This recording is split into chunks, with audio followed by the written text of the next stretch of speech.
Go. Here's my answer.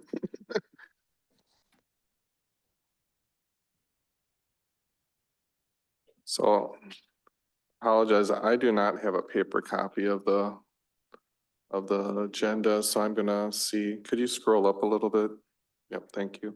So I'm gonna call the meeting to order, the meeting of the Public Service Parks and Natural Resources Committee, Monday, February 19th, a 6 o'clock meeting. It is currently 6:01. I'll go off of that red clock over there. Reeser, guess I can ask, are you denoting roll call then? Yes.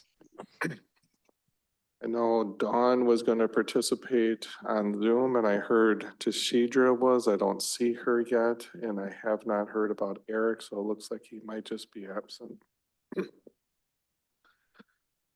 Moving on to item number 3, recital of the Pledge of Allegiance. Bill, could I ask you to lead the pledge? Sure.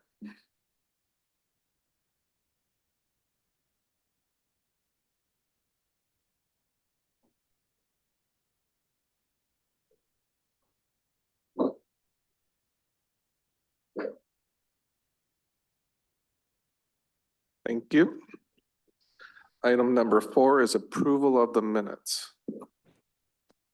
We do have a quorum, so we can move on with that. Is there any discussion or a motion? Bill? I just happen to notice it says Colleen Little was present. I don't recall. That's correct. She was present on the Zoom meeting. Oh, on the Zoom? So Yep. you note when trustees are on Zoom?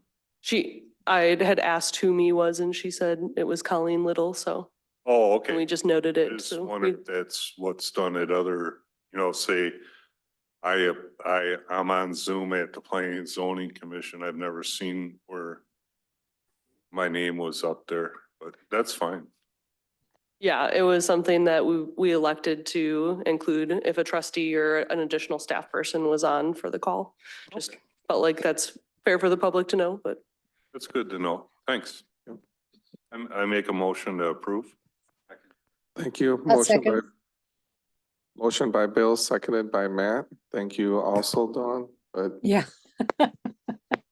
is there any further discussion? Seeing none, all those in favor signify by saying aye. Aye. Aye. Opposed? Motion passes 5-0. Thank you. And then we'll move on to 5.1, which I'm assuming is the updated bid costs regarding planned road projects 2024. Yep, so last month we brought our road projects to the board, Public Services Committee Board. We got our bids back and they were approved by the village board last week on Tuesday. The resurfacing project was awarded to Tri-County Paving for the amount of $288,628.25. There's 3 bids that came in with that project. In total, it came under $90,000 under our estimate.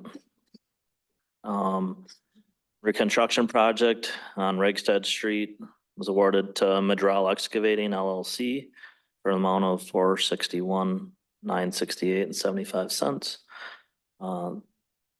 In total, with engineering and contingencies, it was over by a little over 19,000. Yeah, that's what we got.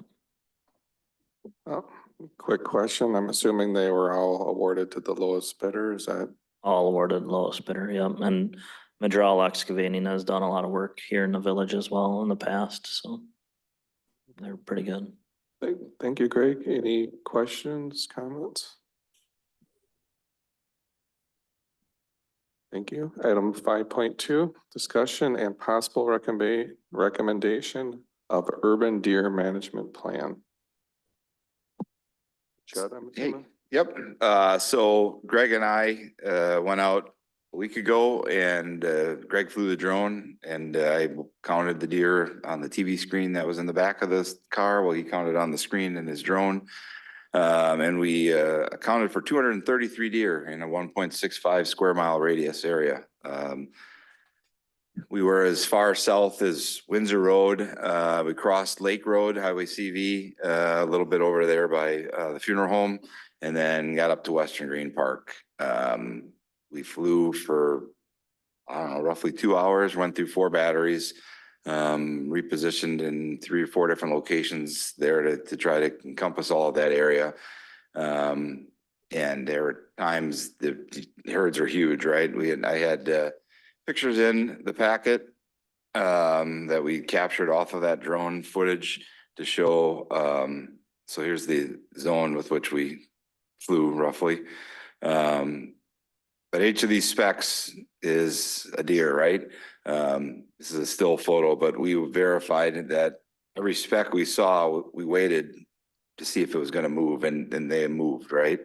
It was actually pretty cool. We could see a log across the river, and we saw an animal crossing it. I don't know if it was a beaver, a raccoon, or what, but like you could see it. It was pretty neat. So we were at Blue Stem. Was it Blue Stem, or were we in South? Yeah, but there's another place. Wherever we lifted off, Sunnybrook, I think it was Sunnybrook. We took off and we weren't in the air 2 seconds, and there was 5 deer bedded in somebody's backyard. So the preponderance of them we saw though around between Blue Stem and Sunnybrook through that open field area. As I said, the DNR recommended roughly. They used to have a guideline of 25 deer per square mile was a healthy herd, right? We're well over that, and we've had officers had to put down, I believe, 2 different deer that exhibited signs of chronic wasting disease. One of our officers is a former DNR field agent, so he was able to identify that. We called into the DNR, told them what we were seeing. They confirmed that it was probably CWD as well. So there were car deer crashes that we had included when we brought this before you previously. I included that same report. We have not updated it to account for that. But we were going to fly a helicopter to do this count and then fly the drone to verify the 2 numbers. We did the drone first.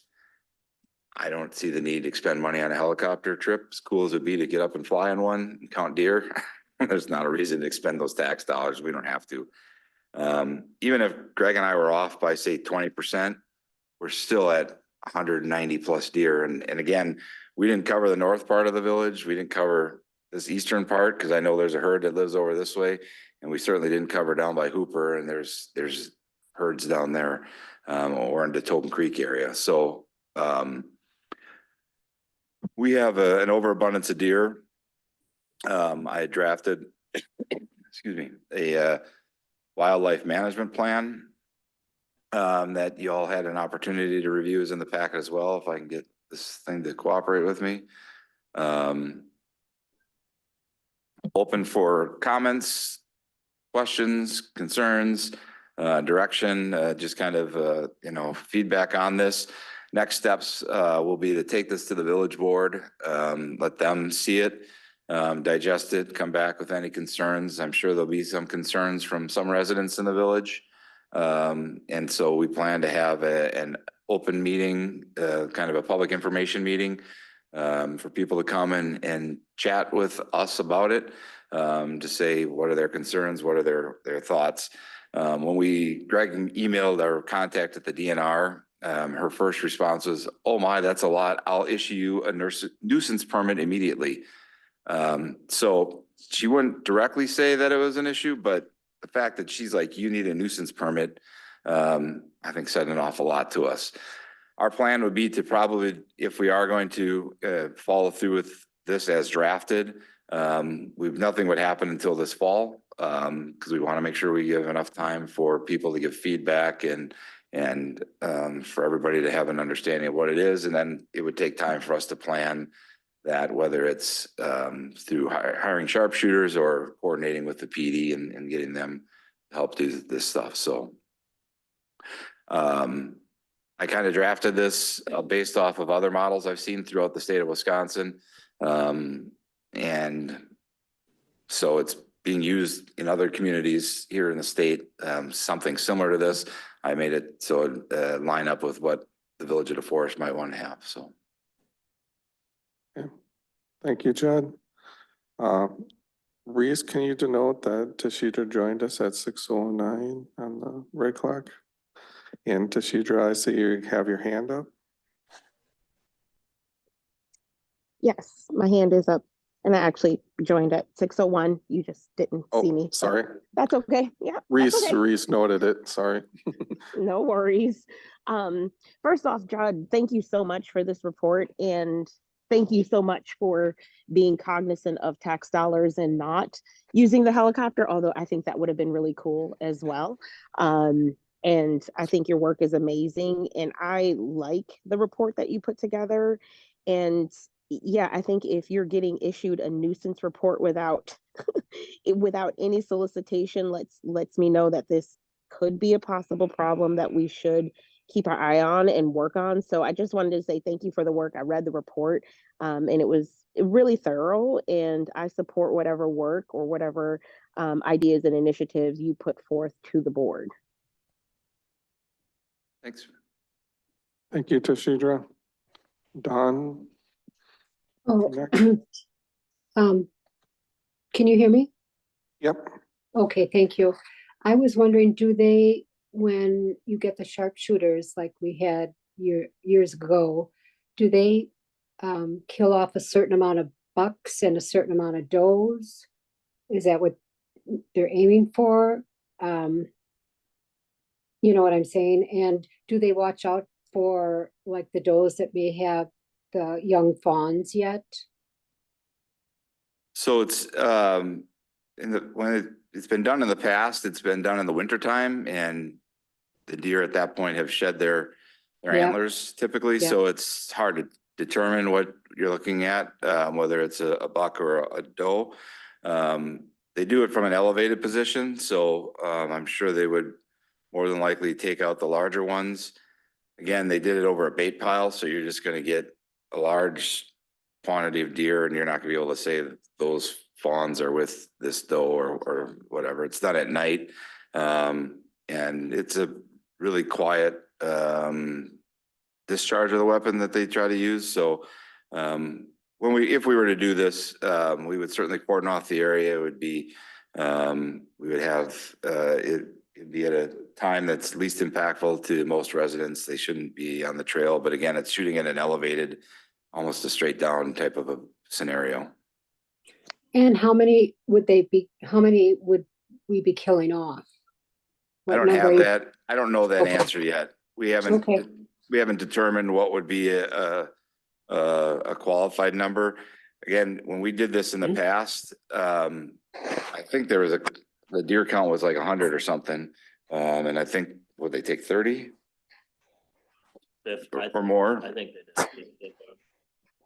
They made 50 to 70 because they wanted to get it down to a really manageable number. I don't know that we're going to be that drastic in the first year, but again, we're going to have to consult with experts to come up with what would be an appropriate number that we should take care of. And then how do we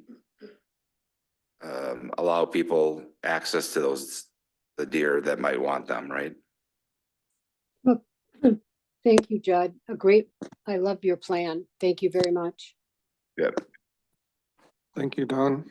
Something to keep in mind, Greg pointed out, this is only going to get bigger, right? So if these doe were impregnated, they're going to be giving birth here in, another month or couple months. So that number could increase quite dramatically again. Any other comments? Guess I've got a number of quick things. I'm playing a little bit devil's advocate. How do you know that what you saw was a deer and say not a turkey or like a beaver? I mean. Turkeys roosted at night. What was the other one you said? Well, Beaver. They're really small Right. compared to a deer. I mean, they were moving. When the drone was at the right angle, you could see almost, you know, their legs walking. So I mean, we were, again, like I said, even if you want to say we're 50% off, we're still Right. well over where we need to be, but I'm really confident in that number. While we were out, actually, just an anecdote, there were two people came out to ask what we were doing. One was a kid and he said, "Oh, here," and he whipped his phone out and he showed us a video actually of the deer running through his backyard in Conservancy, and it was probably a herd of 30 to 50. We did get an email from a trustee today who had a similar picture. I don't know if he took it or if a resident took it and shared it with him, but it's 30 some deer going up Mayapple Circle, bending around onto South Street. I mean, they're walking in the street. They don't even, it's their new trail. So I'm pretty confident that we probably have well over 300 deer within the limits of the Village of Forest. Yep, and I agree, some of the sentiment I heard, I think it's a real good process to go through and try to figure out what is manageable. I do remember when we talked about the helicopter, it was nice to get a correlation, so we'd hopefully never get to the point to use a helicopter. So without that correlation, it'll just be nice to have, say, a report or some sort of take on how many deer is overpopulated, so we can just hopefully just keep using the same thing over and over again rather than having to revisit this. And I know you sort of concentrated your drone flight around, say, Conservancy Place area or the greater area of that. But like you said, it'd be interesting to know, say, what is happening on like the Little Lake Mendota area or over by Hooper, and maybe we get one population in control and the other one is the next year, but we'll have to see how that goes. And I guess it's good that we got a drone so we can actually check it out versus having the helicopter and everything else.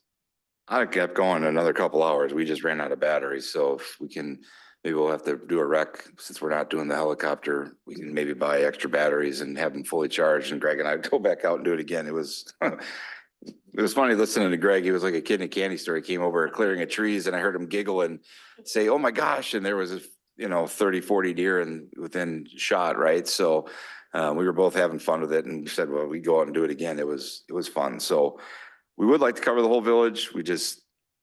Deer are migratory, right? We tried our best. We excluded some deer that we saw as we went from one area to another because we figured, well, that deer was heading that direction. So we're not going to count those there because we felt like they were moving, right? So to go back and do the northern areas in Hooper at a different time, it would give us a count, but how many of those have moved from there to there during that time when we're there? So a lot of theirs in that sense, I know. I was just gonna try to make a joke with more of theirs, but they're there, you can feel better that you're done a good job. But I don't know, like you said, it'll be interesting moving forward in the future years and see where they actually do move to and things too, so. It'd be nice to have this ratified by the board eventually, with some sort of an urban wildlife management plan that we don't have to come back and revisit. It's been settled. And we've got a plan that staff can work off of for years to come, so. Is there anything controversial that you want to bring up to the committee now before it goes? I'm assuming the next step would be bringing it to the board. Correct. It's just, the controversial part is probably the culling of the deer and the way in which you do it, right? The state prescribes in many ways, which we can't do it. And really it comes down to lethal ways to remove the deer, right? It may be controversial, but rather than having sharpshooters and hiring a company, which we did the last time we did this, and I think it was $5,000 or something it cost to hire these sharpshooters to come in. We got a trained group here that knows how to handle firearms. Myself, Greg, we've got others that are in the village that we might be feel safe with, but for sure the police department, we've got 20 people there and they've got the weaponry to do that as well. We might be able just to use our own folks rather than hiring out a sharpshooting company, and we could build a platform that would be elevated. And so that might be the only concern if somebody questions whether we're using internal resources versus going external, but I think it'll save us some money potentially if we can do it ourselves. Thank you. Bill? Yeah, I like the last time you made the deer available to residents. I got one. Little one, but I mean, it's still deer meat. It still tastes good, but I mean, gutted and ready to, butcher up was a bonus, I didn't have to pay for. And if you can do it internally, that's even better. Cause you aren't pressed for time, say the weather, pressure to do it in 1 or 2 nights, you can spread it out over 2 weekends. I imagine you didn't even go with your drone north of Highway V. That's another hundreds possibly. And the problem is the ones north of V just don't stay there. They migrate. But you've got to, maybe that's next year, but between the last time they did this, I think it was in 2006, 2007. It's been a long time, maybe 2008. We probably haven't done anything. And this is being proactive. Hopefully it's not another 20 years and it just repeats itself, but that we look back at it periodically to review. And then having the drone, it's a lot easier. Hey, there's 200 deer out in that field, but that'd be great in the plan is we don't forget about it after we do it moving forward, because it is a problem. And also I have a big garden. I thought it was woodchucks that were eating these tall plants, but looking back, it's deer. There's great, you can spray that deer spray. That stuff's like $15 for a quart or whatever. And I think it works, but my garden, I'd love to put up an 8-foot fence, but something like that's real expensive. And like a row of arborvitaes that deer love, somebody's not going to put up a 6-foot, 8-foot fence around those. It's just aesthetically. So there are, like, I agree with, there are measures to keep the deer away. I like those motion activated sensors. I've heard of those before. I didn't look into them any farther to see how expensive they are. Everything's coming down cheap. I imagine for $50 you could get 2 of them these days. That's kind of like a stopgate. You still have the numbers, and like you said, those 230 deer, I would say with the mild winter, you're gonna have 75 to 80 new deer in addition to that come May, June 1st. And then you're gonna have 20% that don't survive. So it's like compounding interest, and if we keep on top of it. I'd like to go out, I consider myself to be a sharpshooter, but Sure. I think you're gonna have more problems telling people they can't do it than the ones that object to us doing it. But the PR is gonna be important. And if people understand that,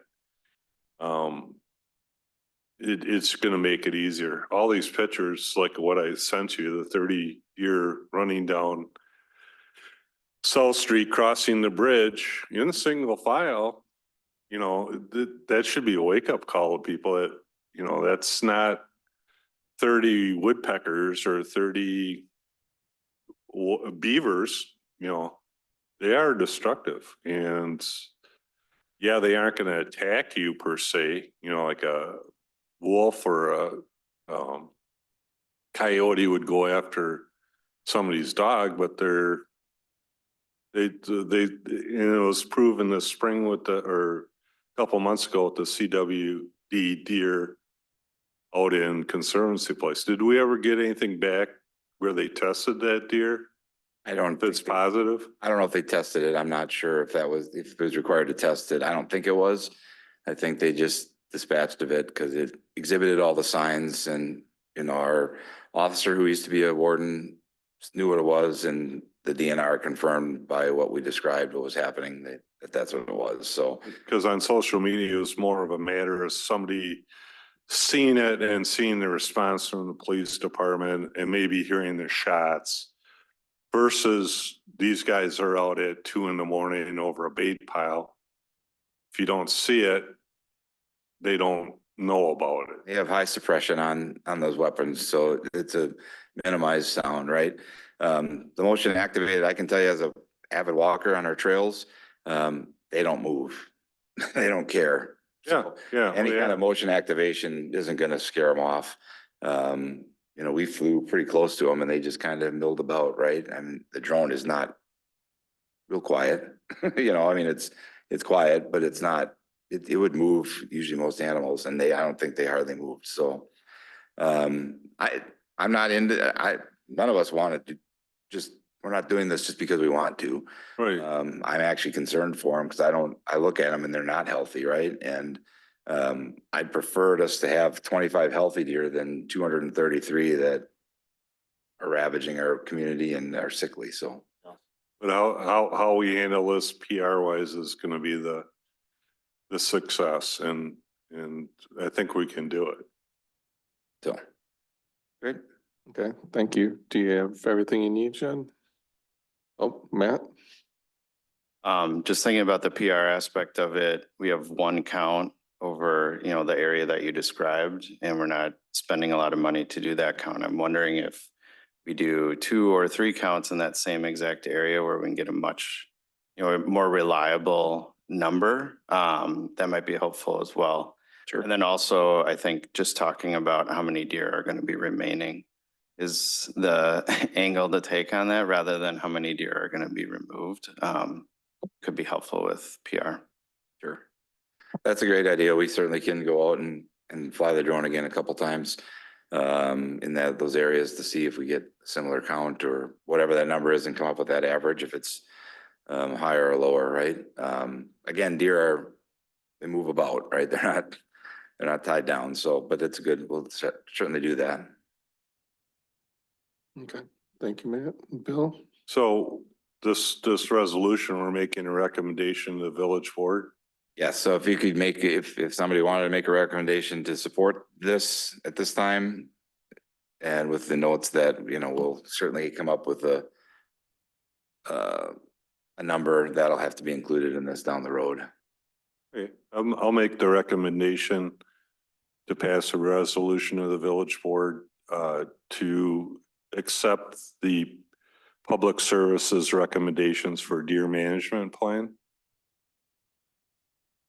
Thank you, Bill. Is there a second? So motion by Bill, seconded by Mike. Any further discussion? Matt? I guess I just have a question about the hunting aspect under the lethal. We talked about using possibly the police department. Is leaving hunting in there something that we would actually consider? I'm not recommending it. So it's here as options. This upper part here just kind of goes through what options are available. There are communities that allow hunting to occur, right? And I think they predominantly they were almost all bow hunting only. But for my concern, I didn't leave it in there because we lose some of that control with the option, right? There's we don't get to say if somebody's a worthy qualified hunter or not to be a hunter, right? They can go get licensed by the state of Wisconsin and do whatever. So I'd much rather it be the village has control over who's doing that, right? So I guess that's my concern is, I also would not want it to be open to hunting. Everybody who hunts thinks that they're a good hunter. I don't know if there's a possibility of noting something about you do have some things about the dangers and are inherent in there and, you know, said that it could lose control of this situation.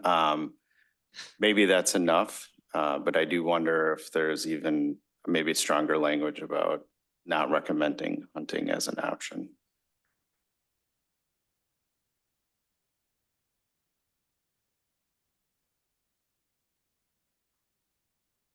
I would agree to, if you want to make that an amendment. Also, like to add, when they did this before, they looked at allowing bow hunters. I know there's a guy that hunts Evans's land over by Norway Grove or other people. But the concern is like in Sunnybrook or across the river, setting up a bow hunter there is the guy shoots a deer, bow hunting, even gun hunting isn't instantaneous. And the concern was, or in Matt's neighborhood, that there's a doe floundering around half alive in somebody's front yard, and that's a PR nightmare right there, because then you have to come in and take care of it, but There's the ordinances on the books that you have to be 100 yards from any residential building, right? There was one resident that I'd heard about that was hunting off of Paradise Circle. So he was at the very point on the river from somebody's house. He had maybe 50 square yards with which a deer could come in and he could shoot. But my thought was that deer gets shot, scampers across the river, ends up right next to the trail while people are walking in. You gotta have, right? So, but there's nothing we can do about it because he was within the ordinances of the village forest, right? So the other part of hunting that I might be able to put in here is we just don't have enough land to accommodate the number of hunters who might want to do this, right? And it's easier if it's done by us in a certain set time frame and we can do it over a controlled situation, right? So. because I'd like to hunt down by Fleet Farm towards Wanakee. There's that county park there. But I think that's in DeForest Village limits, so you couldn't hunt that. I haven't asked the chief, but I'm pretty sure with our ordinance that you can't hunt. I think With public hunting, people could hunt there. You just can't use gun, right? Dane County, it's shotgun only. But you couldn't gun hunt there, but I think you would be within your rights to use a bow there. Cause there's not many residents that you would be hunting by. Yeah, I'll ask the chief, because they dropped that shotgun hunting in Dane County quite a few years ago, I believe, but Oh, did they? I'll have to ask the chief because that is county land, but it's in our village limits. So it kind of counteracts, but like I said, I'm willing, if Matt wants to make that amendment, I'd okay not allowing public hunting, only authorized personnel. The other reason is public hunting on public land, right? If it's private land, we can't control that, but we don't want it to happen on public land unless authorized through the village. So I guess what I just heard is, Bill, you just added to your version of the motion to not allow public hunting on public land. Correct. And Mike, you were the second of that, or is that an okay amendment to you? Yep. That sounds good. So the amendment's been added. Yep. Any further discussion? Seeing none, all those in favor, please signify by saying aye. Aye. Hi. Any opposed? Hearing none, and Deidre, I apologize because I did not hear your vote because you're on mute. I'm assuming that was an aye, is that correct? Yes, it was an aye. Sorry. So motion passes 6-0. Thank you. Item number 5.3, discussion and recommendation on a comprehensive outdoor recreation plan proposals. Yeah, so we passed on a lot of reading material for you guys as well through all the proposals, but we were happy to receive 7 different proposals for the comprehensive outdoor recreation plan project. And we as staff went through these together. And so laid out in the RFQ was basically is that 1, 2, 3, 4, 5, 6, the 8 different qualifications that we were gonna grade the proposals off of. So everybody who had the RFQ had those same proponents that we were looking at. From those grading scores, we did 2 for exceeding the criteria, or if we felt like they went above and beyond. 1 was a generic, they met the criteria of what we were looking for, and 0 is we felt like they did not meet the criteria of what we were looking for. From that, we scored all 7 proposals and came up with our top 3, with Vanderwall and Associates being the highest scoring, then MSA, and then with Mead and Hunt.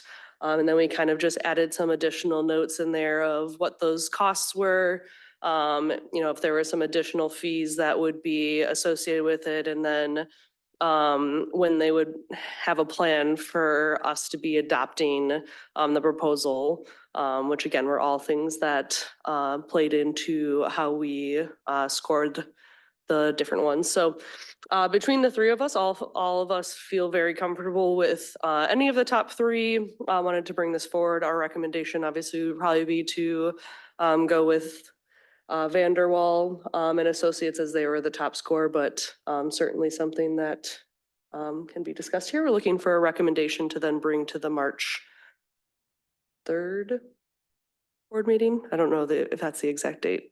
The first meeting in March. 5th.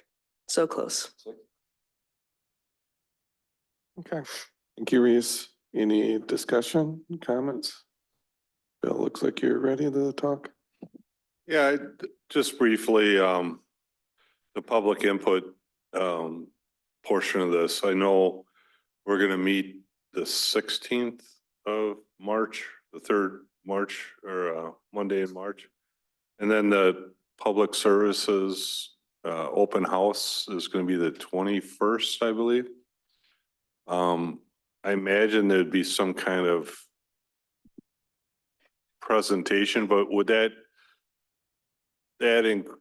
in the proposal, would that be part of one of the public input meetings, or is just gonna be a future, like a phone board saying, we're gonna do this mid-March or mid-June, we're gonna have a public meeting. August, we're gonna have a meeting. I just wonder if that would be considered a public meeting at the. No, so we Open wouldn't house. look to have the company come to the 21st. We would do something as staff, just presenting that we're starting to work on the comprehensive outdoor plan. So it wouldn't be part of one of the public input meetings. But we would do a separate one, probably at a special event. And then one of the things that I know a couple of them talked about was they would collect the data, and then once they started putting it together, they would have another public input meeting to then share what the plan is kind of proposed and get more feedback before we went forward with any type of proposal. And I like the material presented by most of the people that spell that out. One thing I'll just more of a comment now, but when the nominee does appear before us, one of my concerns is the survey that was done before. I looked at it again today. There's like 12 questions. And the only question where they got 100% participation out of 1,000 people was, do you live in DeForest? Some of the questions, there was a 2-to-1 to almost a 3-to-1 ratio where people didn't answer the questions flat out. Out of 1,000, you had 291 respond. It's like, well, maybe the questions were too broad, and hopefully we get a better response. We should, get 75% answering the questions, because maybe the questions were too broad or too vague, wherever it was kind of like a free for all. And if somebody felt that they didn't have a feeling that they just didn't answer it, but we're looking for Yeah, and I think that's the tough part because if you make all of the questions required, you're gonna end up getting a total less amount of responses because people are gonna be like, well, I didn't want to answer that question, so they're just gonna stop doing the survey. So I think there's, some like positives and negatives to making everyone like answer all the questions. And then two, you shorten the window of like input you're getting back because it might not pertain to somebody who maybe they don't have young kids, so they don't know what programming is happening in the community. And so they don't want to answer that question because it's not really, pertaining to them, where we do want other families that are, have, fit those demographics answering those. So I don't think you'll ever get 100% answers on all of the questions, but the more people that we get doing the survey and get the feedback, I still think it's positive, even if they're not answering every question. And then two, I think it'll be important, we want to work with the consultant to make sure that we are asking some of those same questions from the last survey to see, have we improved on some of the things? Or does the community feel like we've declined on, depreciated on some of the things that, we've asked in the last survey? Good, good, thanks. Thank you, Bill. Any other comments, questions?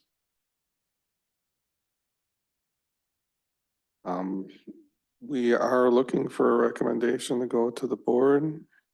The staff has made the recommendation to use Vanderwall. Is there a motion from the committee? I'll make a motion to accept the bid for the open space plan from Vanderwall and Associates. Second. I'll second. Thank you, Bill. So motion on the floor is by Bill and seconded by Dawn. Any further discussion? Oh, Seeing none, all those in favor, please signify by saying aye. Aye. Aye. Any opposed?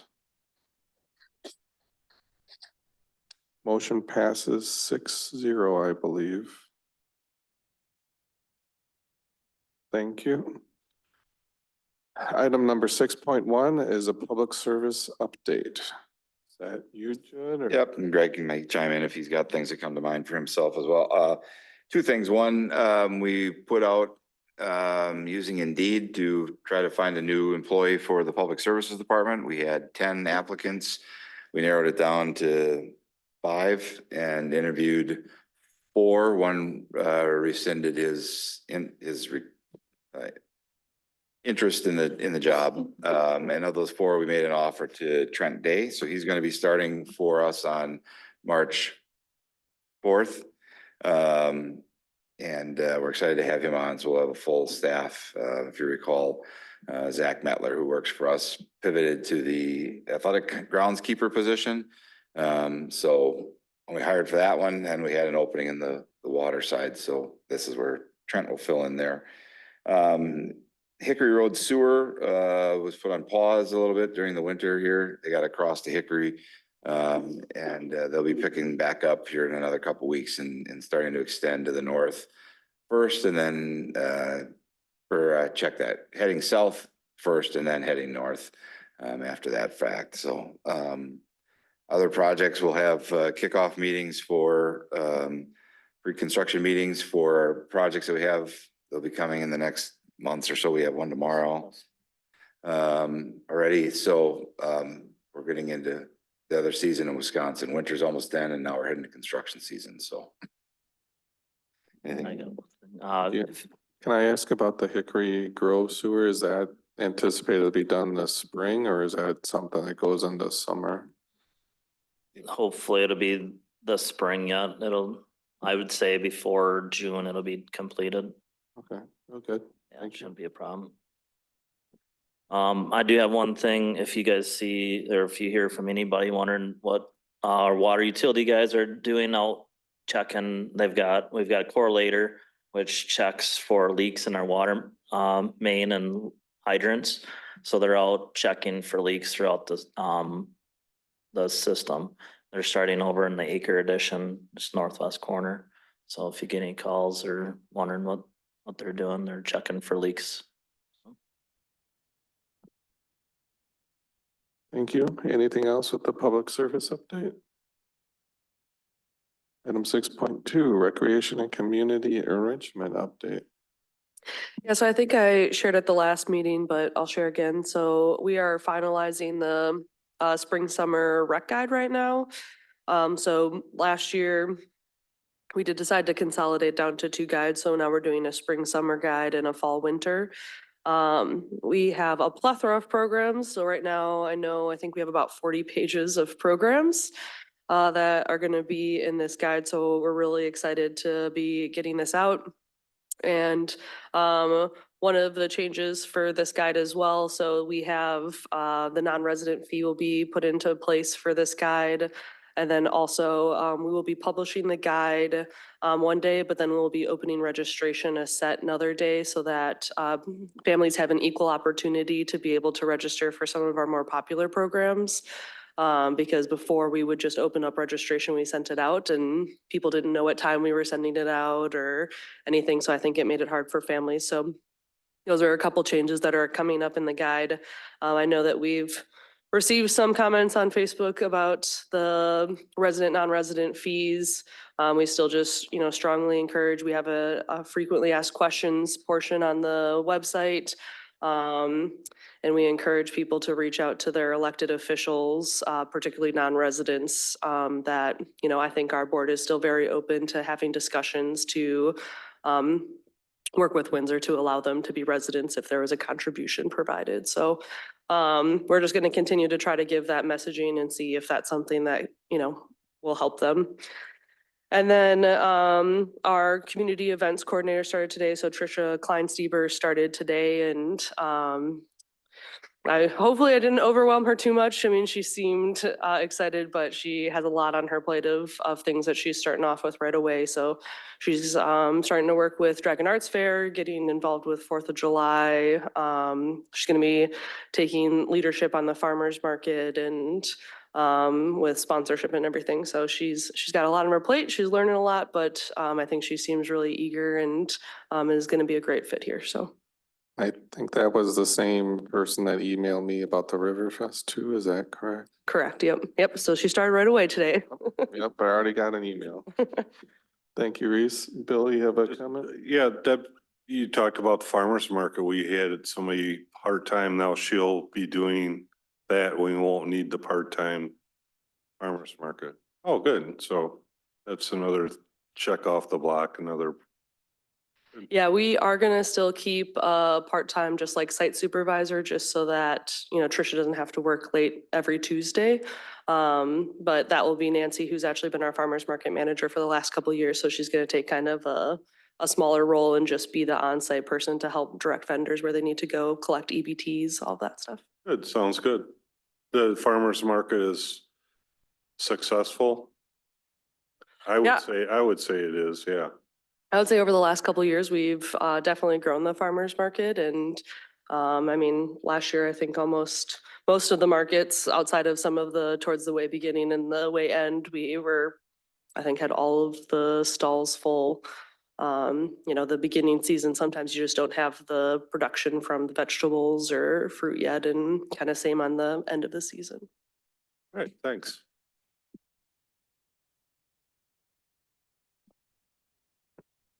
Anything else from 6.2? Looking like none, I'll move on to 6.3, National Resources Update. I'll jump in first and Greg may have other stuff. First commend Reese on her dad joke. She's grown the farmer's market. We did get a $25,000 grant from surface water from the DNR for, again, our Yahara River Stream Bank revitalization project. So I forget the total dollar amount. We've gotten a lot of grants. We've been successful in securing a number of grants. And so ideally that'll bode well for us to continue this project in the next couple of years to get additional grants to help offset that. So the village's contribution, the matching portion continues to go down, which is good news, right? For all of us and for the budget, we'll have more funds to expend for making sure our rivers being taken care of. I'd say not just us, for all of Dane County too. Yep. Yeah, go ahead, Greg. So work continues on the habitat restoration project with Corquist. They're continuing Western Green, work, cutting down the invasive, buckthorn and honeysuckle, and some of the box elder trees. So that's works continuing on that. And then we set the date for the Arbor Day event, which is Friday, April 26th. And we're gonna be planting 100 to 150 oak trees in the Blue Stem area, just north of Blue Stem, where they cleared out a couple years ago. So we'll go down there and plant. So if you guys are interested, or spread the word.